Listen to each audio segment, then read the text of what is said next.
안녕하세요. 알고 싶은 이야기 제이입니다. 오늘은 영화 이야기를 준비했습니다. 달리는 차 안에서 눈을 뜬 진석. 악몽을 꾼 듯 이마에는 땀이 송글송글 맺혀 있는데요. 진석이가 깜짝 놀란 듯 잠에서 깨자 옆에 앉아있던 엄마가 다정하게 우리 진석이 일어났니? 하면서 도닥여 줍니다.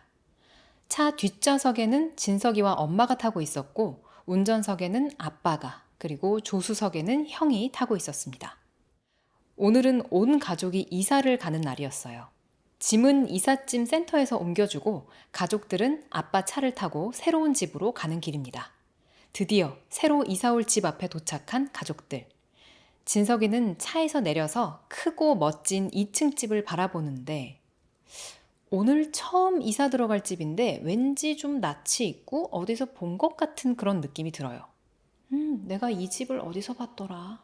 마치 데자뷰처럼 딱 이 대문 앞에 이 자세로 딱 서서 이 집을 쳐다봤던 적이 있었던 것만 같은 그런 기분. 어쨌든 곧 이삿짐도 도착하고 가족들은 부지런히 짐을 풀고 정리하기 시작하는데요. 무거운 물건도 번쩍번쩍 잘 받아서 옮기는 진석이의 형. 이 형은 이 가족 최고의 자랑입니다.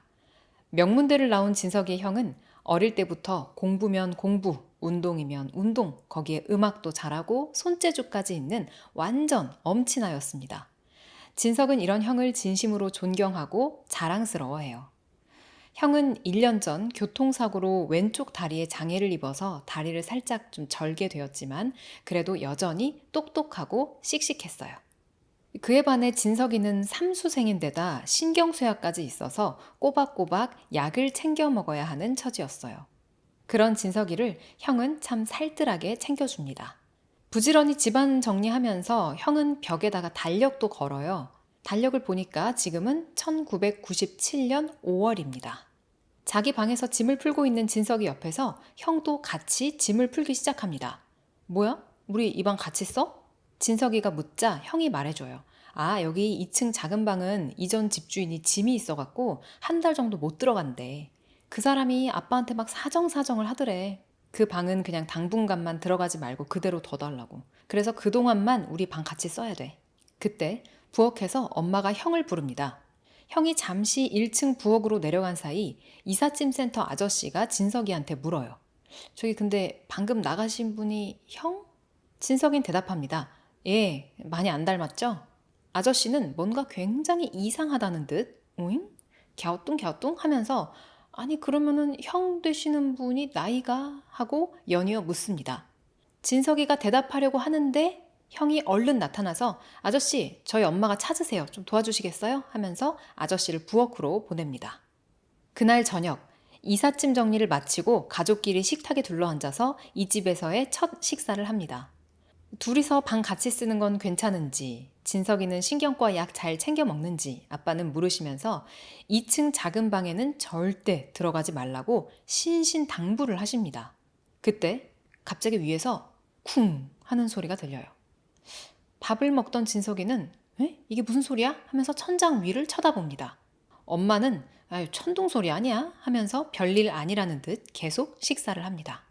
진석이는 분명히 여기 딱 위에서 들렸는데 근데 이 위면 2층 작은 방 아니에요? 하고 다시금 묻는데 아빠도 그냥 천둥 소리라고 일축합니다. 그리고 딱 그 타이밍에 비가 내리기 시작하면서 번개가 쳐요. 진석을 제외한 가족들은 거봐 천둥이잖아 하고 핀잔을 줍니다. 그날 밤 침대에 앉아서 CD 플레이어를 듣다가 또 쿵 하는 소리를 듣습니다. 이번에는 진동까지 느껴졌어요. 아무래도 작은 방에서 소리 나는 거 맞는 것 같은데. 진석이는 살금살금 소리를 죽여서 작은 방으로 조심스럽게 한 발 한 발 다가갑니다. 문고리를 딱 잡고 아빠가 들어가지 말라고 하긴 했는데 이걸 열까 말까 열까 말까 하다가 그래도 궁금해서 안 되겠다 하는 순간 누군가 어깨를 딱 잡아요. 뒤돌아보니까 형입니다. 진석이는 형한테 말해요. 형, 여기서 이상한 소리 나. 그러자 형이 방문의 귀를 이렇게 갖다 댑니다. 전혀 모르겠다는 듯한 표정을 지어요. 진석이는 소리 안 나? 근데 아까 진짜 났다니까 라고 말하는데 형은 이게 공부하기 싫으니까 괜히 라고 핀잔을 줍니다. 진석이는 끝까지 아니라고 진짜 아니라니까 하고 우겨요. 형은 그런 진석이를 데리고 바람을 쐬자면서 밖으로 데리고 나갑니다. 두 형제는 동네 공터에 올라서 새로 살게 된 동네를 바라보며 두런두런 이야기를 나눠요. 그때 형 휴대폰으로 아빠한테 전화가 옵니다. 뭐 심부름 시키실 게 있나 봐. 나 잠깐 집에 갔다 올 테니까 너 여기서 기다리고 있어. 하고 형은 집으로 가고 진석이는 공터에 서서 형이 내려가는 모습을 바라보고 있습니다. 어차피 집이 공터에서 바로 내려다 보이는 가까운 위치였기 때문에 진석이는 또 잠깐 CD 플레이어로 음악을 들으면서 형을 기다려야지 하고 있었어요. 그때 집 앞쯤 도착한 형 앞에 웬 검정 봉고차가 한 대 쓱 멈추더니 검은 옷을 입은 건장한 남자들이 우르르 내려서 형을 잡으려고 합니다. 그 장면을 본 진석이는 형! 형! 하고 소리를 지르면서 집 쪽으로 냅다 전속력으로 막 달려가요. 하지만 손 쓸 틈도 없이 형은 그들에게 잡혀서 봉고차를 타고 멀어져 갑니다. 진석이는 멀어지는 봉고차를 뚫어지라 쳐다보면서 필사적으로 번호판을 중얼중얼 외웁니다. 07조 8911, 07조 8911. 그리고는 바로 집 안으로 뛰쳐들어가서 숨을 헐떡헐떡거리며 엄마, 아빠, 형이 납치됐어요! 라고 말하고는 그 자리에서 픽 기절해버리고 맙니다. 그렇게 깊은 잠에 빠졌다가 눈을 뜬 진석. 자기 방 침대에서 링거를 맞고 있었습니다.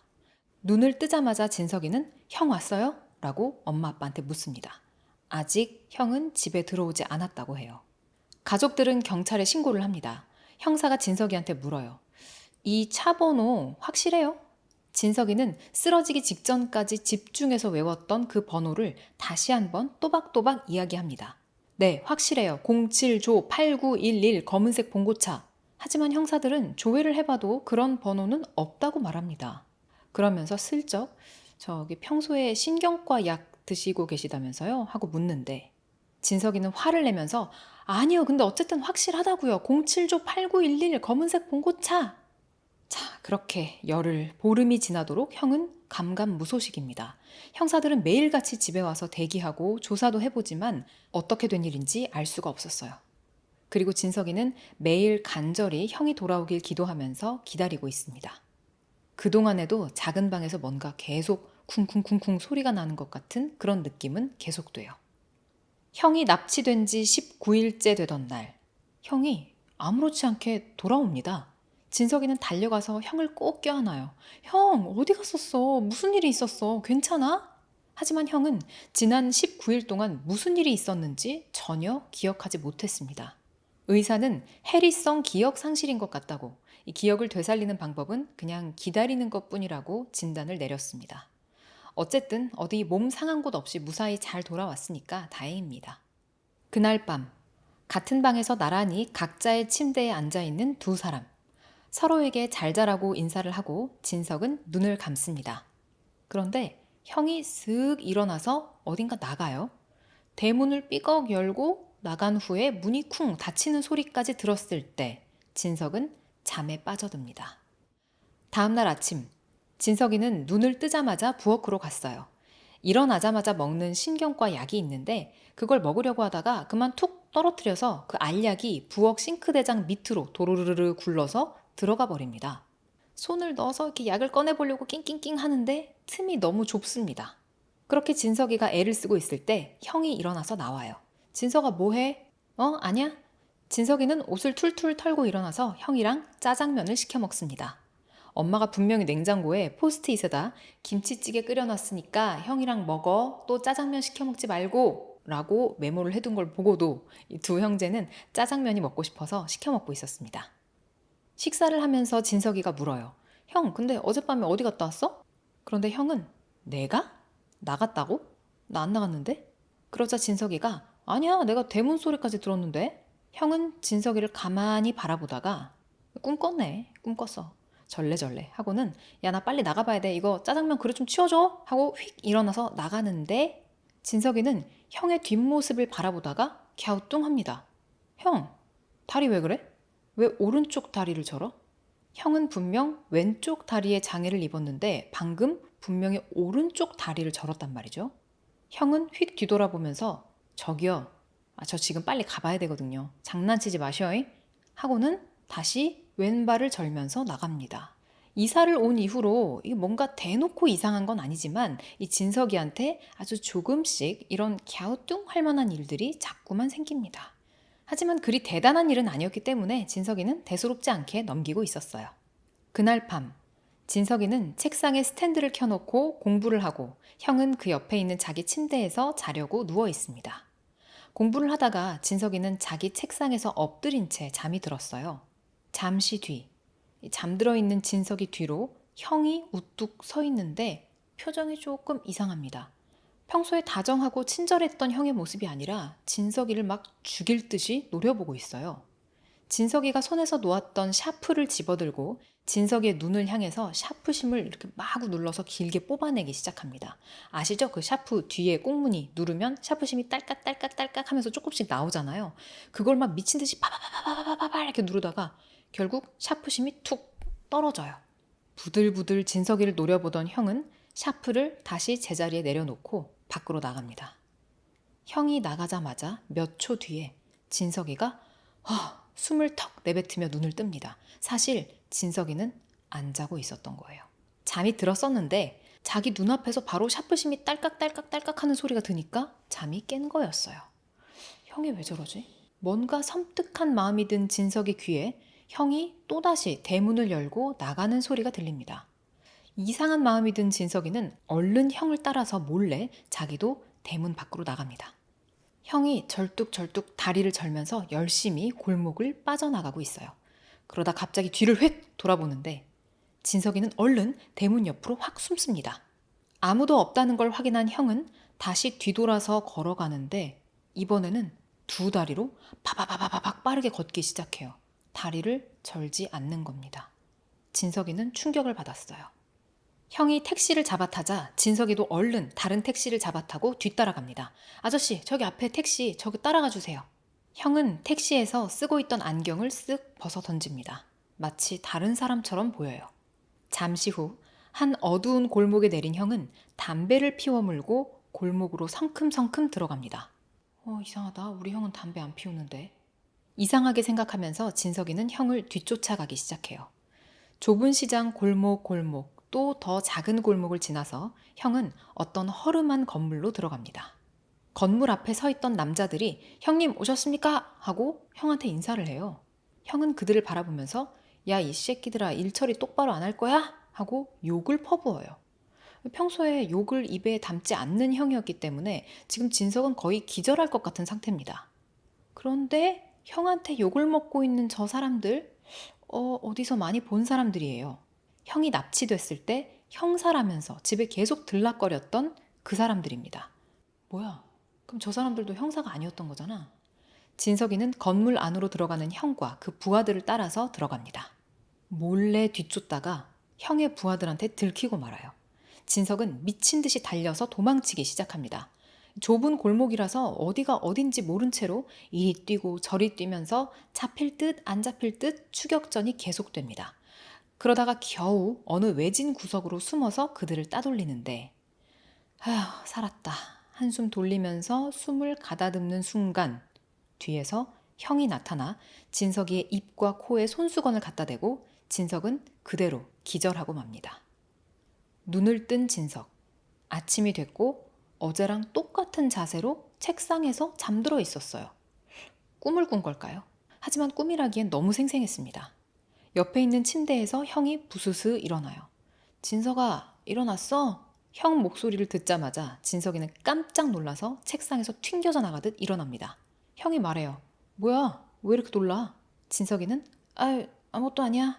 막 말을 더듬으면서 화장실로 뛰어가 문을 찰칵 잠가버려요. 형이 따라와서 화장실 문을 두드립니다.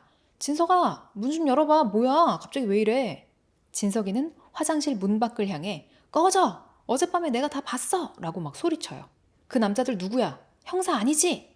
형은 영문을 모르겠다는 듯 아니 무슨 소리야? 나 어제 들어오자마자 잤잖아. 너도 봤잖아. 너 설마 혹시 또 나쁜 꿈 꾼 거 아니지? 그러자 진석이는 꿈 아니야. 우리 형 어딨어? 라고 막 소리칩니다. 바깥이 조용해졌어요. 아마 형이 가버린 것 같아요. 진석이는 화장실에 놓여있던 어떤 쇠로 된 물건 하나를 무기 삼아 들고 화장실 문을 조심스럽게 연 후에 밖으로 나오는데 형이 갑자기 훅 나타나서 진석이를 제압합니다.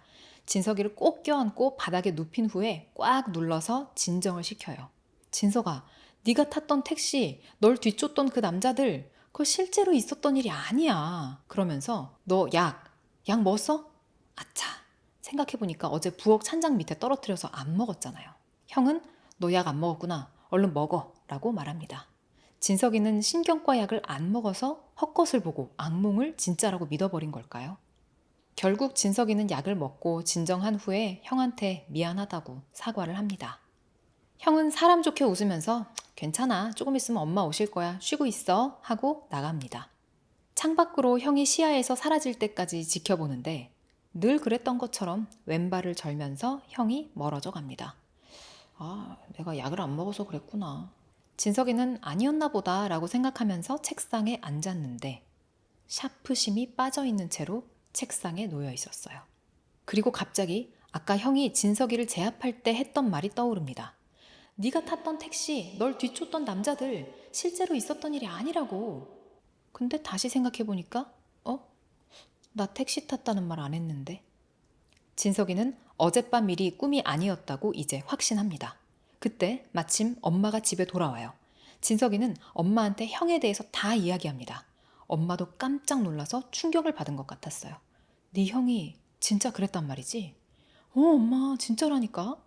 둘은 오늘 밤에도 형이 어디 나가는지 지켜본 후에 아빠한테 상의하기로 합니다. 진석이는 자기 방에 올라가서 잠깐 잠에 들었다가 거실로 내려오는데 엄마가 방에서 통화하는 소리가 들려요. 이 새끼가 눈치챈 것 같아. 분명히 엄마 목소리인데 내가 알던 엄마 말투가 아닙니다. 글쎄 그렇다니까. 형 다리가 멀쩡했고 형사들도 사실 진짜 형사가 아니라고 그러더라니까. 진석이가 엄마의 통화 소리를 좀 가까이 들으려고 방문 앞으로 이렇게 가다가 바닥에서 삐걱 소리가 납니다. 엄마가 뭔가 눈치챈 듯 빠르게 거실로 나와 봅니다. 얘가 어디 갔지? 아까 위에서 자고 있었는데? 하면서 2층 방으로 성큼성큼 올라가기 시작해요. 진석이는 1층 바깥 베란다에 숨어 있었습니다. 엄마가 2층 자기 방에 도착하기 전까지 빨리 다시 자기 침대로 들어가야 돼요. 바깥에는 비가 내리고 있어서 이미 진석이의 몸은 흠뻑 젖은 상태입니다. 힘겹게 낑낑대면서 배관을 타고 2층 자기 방 창문으로 겨우 넘어 들어가서 엄마가 진석이 방문을 열기 일보 직전에 침대에 탁 누워서 이불까지 머리에 확 덮고 자는 척을 합니다. 엄마가 이불을 걷어서 진석이가 자는 걸 확인하고는 다시 이불을 덮어놓고 조용히 나갑니다. 엄마가 나가자마자 가쁜 숨을 헐떡헐떡 몰아쉬면서 몸을 쓱 일으키는데 이제 일어났니? 엄마가 아직 안 가고 문 앞에 서서 진석이를 보고 있었어요. 땀을 많이 흘렸네. 아주 많이. 그러면서 엄마는 쓱 창문을 쳐다봅니다.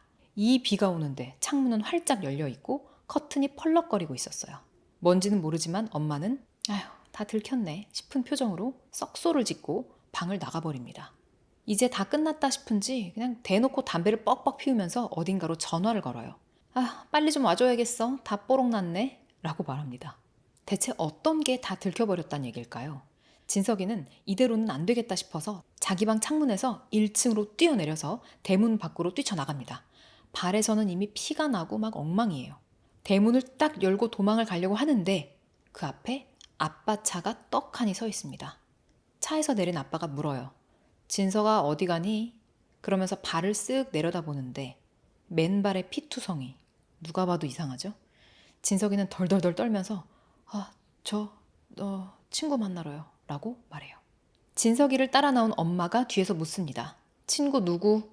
앞에서는 아빠가, 뒤에서는 엄마가 점점 진석이한테 다가오기 시작합니다. 친구 저 누군지 모르실 거예요. 진석이가 막 아무렇게나 둘러대자 아빠가 진석아 안 돼 절대로 하면서 점점 진석이를 잡으러 가까이 옵니다. 일단 들어가서 아빠랑 얘기 좀 하자. 진석이는 순간적으로 아빠를 확 밀쳐내고 미친 듯이 달리기 시작합니다. 잡아! 엄마가 날카롭게 소리치자 한 젊은 남자가 진석이를 추격하기 시작합니다. 둘은 미친 듯이 쫓고 쫓기다가 진석이가 경찰서를 발견하고는 그리로 뛰어들어가요. 비 오는 날 비를 쫄딱 맞은 채 맨발에 피까지 흘리면서 경찰서에 도착한 진석이. 경찰한테 그동안 있었던 일을 다 말하는데 경찰 표정이 이상해요. 아, 그러니까 지금까지 같이 살던 사람들이 가족인 줄 알았는데 알고 보니까 아니다. 근데 어떻게 가족인 줄 아셨을까? 뭐 일단 알겠습니다. 영 안 믿는 눈치죠. 그러고는 진석이한테 주민번호를 받아서 신원 조회를 해보는데 진석이는 77년생입니다. 경찰이 물어요. 그러면은 올해로 41살이시죠? 진석이는 에? 무슨 소리냐는 듯 대답합니다. 저 21살인데요? 경찰서 안의 분위기가 묘해집니다. 뭔가 다들 웃음을 참고 있는 것 같은 그런 눈치예요. 경찰이 말합니다. 아저씨, 올해는 2017년이지요? 그러면 77년생이시면은 41살. 맞잖아요? 사람을 바보 취급하듯이 이렇게 말하는데, 정말 달력을 보니까 2017년이에요. 진석이는 여태껏 지금이 1997년인 줄 알고 있었던 거예요. 아까 진석이 집에도 1997년 달력이 걸려 있었죠? 진석이가 고개를 돌려 TV 뉴스를 보니까 난생 처음 보는 대통령이 나오고 있어요. 이윽고 진석이는 천천히 거울로 다가가 보는데 내가 생각하던 내 얼굴이 아닙니다. 정말 21살 청년의 얼굴이 아니라 막 기미도 있고 주름도 진 41살 중년의 얼굴이었습니다. 생각해보니까 아까 진석이가 형을 피해서 화장실로 숨었을 때 화장실에 거울이 없었어요. 그 집에는 거울을 전혀 두지 않았던 거예요. 이제서야 이삿짐센터 아저씨가 한 말도 이해가 갑니다. 누가 봐도 진석이가 삼촌뻘인데 자꾸 한참 젊어 보이는 청년한테 형 이렇게 부르니까 저분이 형이라고요? 라고 물었었던 거예요. 경찰도 믿어주지를 않고 진실을 알고 싶기도 해서 진석이는 다시 터덜터덜 집으로 제 발로 들어갑니다. 어두운 거실로 들어선 진석이는 소리칩니다. 다 나와! 나와서 얘기 좀 해! 그때 2층 작은 방에서 음악이 흘러나오기 시작해요. 지금 상황이랑 전혀 어울리지 않는 좀 활기찬 팝송입니다. 그동안 굳게 닫혀만 있던 2층 작은 방 문이 살짝 열려 있었어요. 진석이는 천천히 2층 작은 방 문을 열고 들어가 보는데 마네킹이 마치 사람 시신처럼 쓰러져 있고 그 앞에 칼이 떨어져 있었어요. 피처럼 보이는 빨간 게 방 안에 흩뿌려져 있었습니다. 짐을 보관한다던 이 방은 여자아이의 방처럼 예쁘게 꾸며져 있었고 거기에 누군가 이렇게 살해당한 살인 현장을 재현해 놓은 것 같았어요. 이윽고 엄마, 아빠, 형으로 알고 있었던 세 사람이 등 뒤로 나타납니다. 진석이가 물어요. 당신 누구야? 형이었던 자가 말합니다. 고작 그게 궁금해? 그거 말고 궁금한 게 많을 텐데. 그러면서 지금 일어나는 이 모든 일들이 어떻게 된 건지 진실을 말하기 시작합니다. 지금으로부터 20년 전 1997년 12월 20일 서울 변두리에서 일가족이 살해당하는 살인사건이 일어났어. 지금 네가 서 있는 이 방에서. 국민적인 관심 속에 특별수사팀까지 꾸려졌지만 범인은 못 잡았고 공소시효도 지나버렸지. 그래서 나는 돈으로 사람을 구해서 다시 사건을 파헤쳤고 드디어 범인을 찾아냈어. 그놈을 납치해서 고문하는데 절대 자기가 아니라고 하는 거야. 근데 나도 감이라는 게 있는데 분명히 얘가 범인인 건 맞는데 이상하게 거짓말하는 것 같지가 않아. 복수를 하려고 잡아놨더만 얘가 과거를 전혀 기억을 못하네. 왜 그런 짓을 한 건지, 혼자 그런 건지, 공범이 있는 건지 이걸 다 밝혀내야 되는데 말이야. 자, 이자의 말에 따르면 진석이가 20년 전 이 집에서 바로 이 방에서 누군가를 죽였다고 말합니다. 진석이는 절대 아니라고 나는 누군가를 죽인 기억이 전혀 없다고 소리쳐요. 이 형이라는 자가 계속 설명하기를 그 돈으로 사람 섭외했다고 했잖아요. 그렇게 이 엄마, 아빠 역할을 해줄 사람을 섭외했던 거예요. 아빠는 최면 수사를 하던 전문가, 엄마는 예전에 잠깐 연기를 해봤다는 술집 마담이었습니다. 이들은 진석이를 데려다 놓고 정신 상태를 감정하고 분석하기 시작했어요. 아빠 역할을 했던 그 전문가는 진석이를 보더니 이자는 어떤 끔찍한 경험을 한 이후로 자신의 트라우마를 스스로 기억에서 지워버렸습니다. 라고 말합니다. 그래서 진석이의 기억을 떠올리게 하려면 그 충격적인 사건 이전, 그러니까 이 진석이가 행복했던 때로 시간을 돌려놔야 한다고 말합니다. 그래서 그때부터 진석이를 방 안에 가둬두고 계속 최면을 걸었던 거예요. 지금은 1997년도다, 너는 21살이다, 이렇게. 계속 그렇게 훈련을 해서 그들이 원하는 시점이 됐을 때 최종적으로 최면을 겁니다. 지금 우리는 차를 타고 가고 있어요. 엄마, 아빠, 형이랑 새 집으로 이사하는 중입니다. 그렇게 차에서 푹 자다가 내가 깨어나라고 하면 깨어나는 겁니다. 자, 그리고 다시 맨 첫 장면으로 돌아가면 진석이가 차에서 자고 있었다고 했었죠. 운전석에서 이 아빠 역할을 하는 최면 박사가 자, 이제 깨어납니다. 하나, 둘, 셋! 이렇게 하고서는 진석이가 눈을 부스스 떠서 아, 이 사람은 아빠구나, 이 사람은 엄마구나, 이 사람은 형이구나, 우리는 이사 가는 중이구나. 이렇게 인지하게 만들었던 겁니다. 이 강력한 최면이 먹혔던 거예요. 이들은 20년 전 진석이가 살인을 저질렀던 그 집으로 진석이를 다시 데려와서 진석이의 기억을 되살려 자백을 받아내기 위해 이 모든 일을 꾸민 거였습니다. 사람을 사서 몰래 공사를 시키고 인테리어를 해서 2층 작은 방을 그날의 살인 현장과 똑같이 꾸몄던 거예요. 이 작업을 하고 있었기 때문에 계속 2층 작은 방에서는 가끔씩 쿵쿵쿵 하는 소리가 났던 거고요. 이들은 살인 현장 사진을 보고 또 보면서 그 당시 스피커에서 나오던 음악까지 똑같이 세팅했습니다. 생각해보면 어쩐지 지금 시대가 어느 시대인데 진석이가 CD 플레이어로 음악을 듣는 거 조금 이상하긴 했었죠. 바로 이런 비밀이 있었던 거였습니다. 그러면 그때 형이 납치됐었던 건 뭐냐? 그 검은 봉고차에서 내린 사람들은 경찰이었어요. 형으로 알고 있던 이자는 깡패였는데 사기 혐의로 붙잡혀 갔다가 보석금을 내고 난리를 쳐가지고 돈으로 겨우 빠져나온 거였습니다. 모든 설명을 마치고 이 형이었던 자는 진석이를 데리고 봉고차에 태워서 어디론가 가는 길입니다. 차 안에서 그는 말합니다. 이제 곧 너도 죽을 거야. 이 세상에서 가장 고통스럽게. 진석이는 아직도 기억이 안 돌아왔어요. 자기는 살인자가 절대 아니라고 믿고 있습니다. 아니야, 난 안 죽어! 라고 말하고는 진석이가 갑자기 봉고차 문을 확 열고 운전 중인데 차 도로 한복판에 뛰어내려서 떼굴떼굴떼굴 구릅니다. 달리던 차에 이리 치일 뻔 저리 치일 뻔 하면서 겨우 도망쳐 갑니다. 진석이를 잡으려던 자들이 타고 있던 차는 골목 반대편에서 오던 차와 들이받고 사고가 나버리고 말아요. 진석이는 휴 한숨 돌리고 다시 도망을 치려다가 바로 차에 치여서 도로에 쓰러집니다. 그는 병원으로 이송돼요. 이 교통사고가 나면서 진석이의 몸은 쓰러졌지만 뇌는 과거의 기억을 활성화시켜서 떠올립니다. 그리고 20년 전의 진실이 드디어 밝혀지는데 1997년 CD 플레이어로 음악을 듣고 있는 진석이의 모습이 보입니다. 이번에는 정말로 진짜 엄마, 아빠, 형과 함께 차를 타고 이사를 가던 길이었어요. 그런데 교통사고가 크게 나고 맙니다. 엄마와 아빠는 돌아가셨고 형은 의식이 없는 채로 병원에 계속 있게 됩니다. 그렇게 반년째 형은 누워만 있고 뉴스에서는 IMF 위기에 대한 보도가 나오고 있었어요. 형의 병원비를 내기 위해서 사채도 알아보고 월급을 미리 좀 땡겨줄 수 있는 일자리도 알아보지만 쉽지 않습니다. 병원의 담당 의사는 진석이한테 어렵게 말을 꺼냅니다. 저 어머니 아버지도 돌아가시고 형도 계속 누워만 있고 제가 담당 의사로서 참 면목이 없습니다. 하지만 이번 주 안으로는 꼭 병원비가 납부돼야 수술을 진행할 수가 있어요.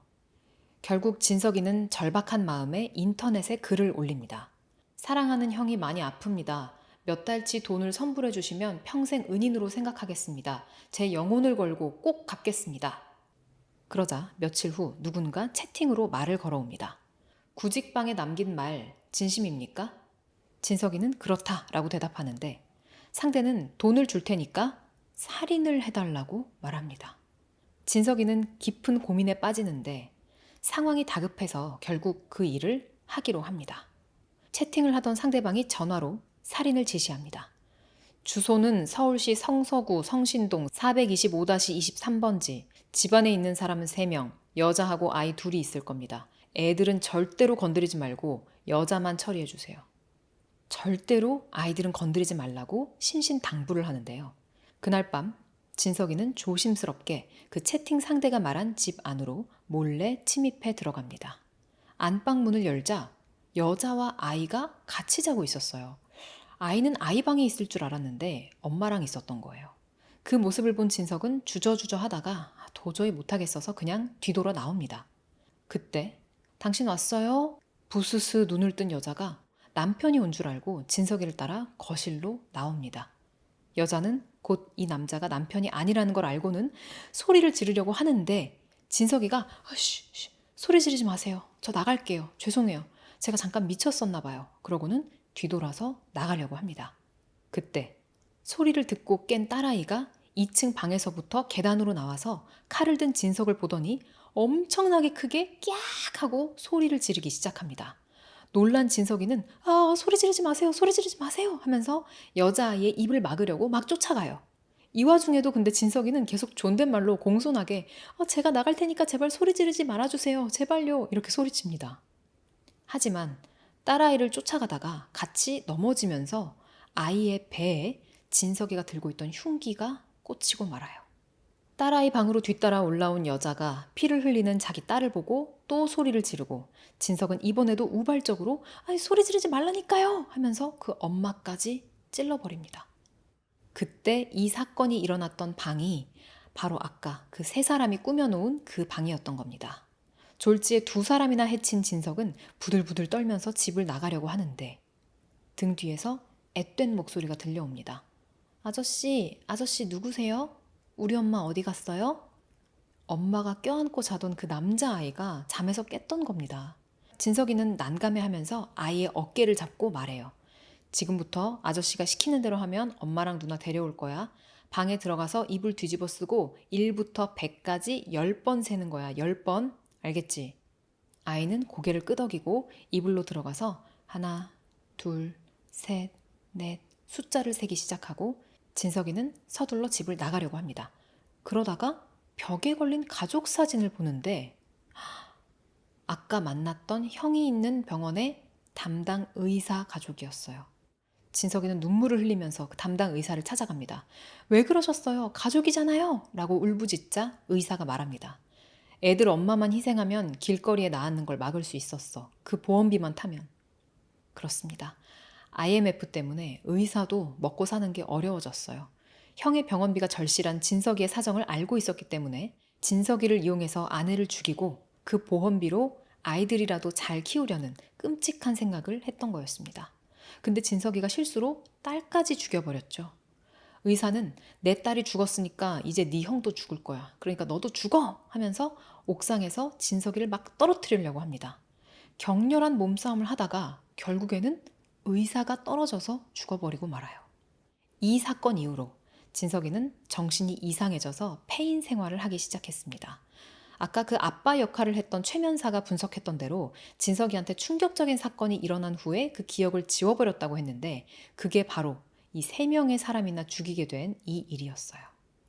자, 진석이는 지금 교통사고가 나서 병실에 실려와 누워있는 상태입니다. 진석이의 귀에 어디서 딱딱딱딱 하는 소리가 들려와요. 산소호흡기를 단 채로 힘겹게 고개를 돌려보니까 그 형 연기를 했던 그 남자가 이렇게 발을 달달달달달 떨면서 구두를 바닥에 딱딱딱딱딱 치고 있었어요. 사람 목숨이 참 질기지? 라고 말하면서 진석이한테 다가와 진석이가 맡고 있는 링거에 독극물을 주사하려고 하고 있습니다. 기억이 돌아온 진석이가 그 남자를 향해 말해요. 내가 죽인 가족 아들 지금 어딨어? 죽을 죄를 지었다고 꼭 좀 전해줘. 진석이는 이제 죽음이 두렵지 않았습니다. 자기 죄가 기억났기 때문에 그냥 마땅히 벌을 받아야 한다는 생각이 들었어요. 진석이의 말을 듣고 남자는 깜짝 놀라 주사기를 떨어뜨리고 진석이를 바라봅니다. 너 기억이 돌아왔구나. 남자는 그동안 묻고 싶었던 질문을 드디어 합니다. 혹시 말이야, 그 죽은 여자 남편이 시킨 거야? 내가 조사를 해보니까 그 사건 나기 1달 전에 죽은 여자 앞으로 보험을 엄청 들어놨더라고. 유가족이 진실을 알고 싶어해. 빨리 말해. 그러면서 그 꼬마애 기억하지? 걔한테 사실대로 얘기하고 용서를 빌어야지. 1부터 100까지 세면 엄마랑 누나 데려온다고 했잖아. 네, 눈치채셨나요? 이 남자가 바로 20년 전 진석이가 죽인 가족의 막내 아들이었던 겁니다. 그는 그 사건 이후에 친척들한테 돈도 다 뺏기고 보육원에서 자라면서 언젠가 범인을 꼭 찾아서 복수하겠다고 다짐을 하면서 자랐다고 합니다. 그는 그때 나까지 죽였어야지 하면서 울부짖어요. 진석이는 눈물을 흘리면서 진심으로 미안하다라고 말하면서 근데 그 사건 너희 아버지가 시킨 거 아니라고. 나 혼자 전부 다 한 거라고. 그를 위해서 할 수 있는 마지막 선의의 거짓말을 해줍니다. 그 말에 남자는 울면서 웃고 웃으면서 우는 약간 미친 듯한 표정을 지으면서 그치? 보험 든 거 그거 그냥 운인 거잖아. 우연인 거잖아. 그치? 그럴 줄 알았어. 그치? 막 이러면서 진석이한테 잘 살아라 하고 반실성한 채로 병실을 나가버립니다. 눈동자에 초점이 없는 상태로 나온 남자는 창문에서 떨어져 스스로 생을 마감하고 병실에 남겨진 진석은 그가 두고 간 독극물을 자신의 팔에 주사하면서 천천히 죽어갑니다. 영화는 숨이 끊어져가며 헐떡거리는 두 사람의 모습을 보여주며 비극적으로 끝을 맺습니다. 네, 오늘의 영화는 기억의 밤이었습니다. 저는 다음 시간에 다른 이야기로 다시 찾아오겠습니다.